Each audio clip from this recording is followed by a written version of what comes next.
issued a severe thunderstorm warning for southeastern Davidson County in central North Carolina, western Montgomery County in central North Carolina, western Randolph County in central North Carolina, Stanley County in central North Carolina, until 5:45 a.m. Eastern Standard Time.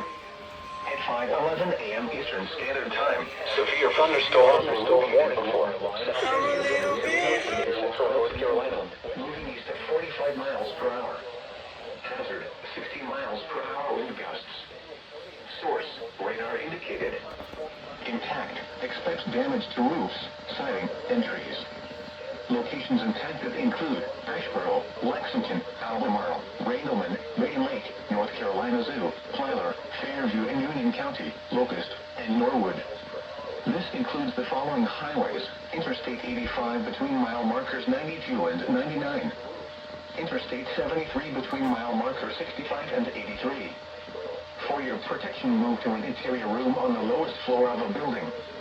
Repeating, a severe thunderstorm warning has been issued until 5:45 a.m. Eastern Standard Time for the following counties in North Carolina: Davidson, Montgomery, and Stanley.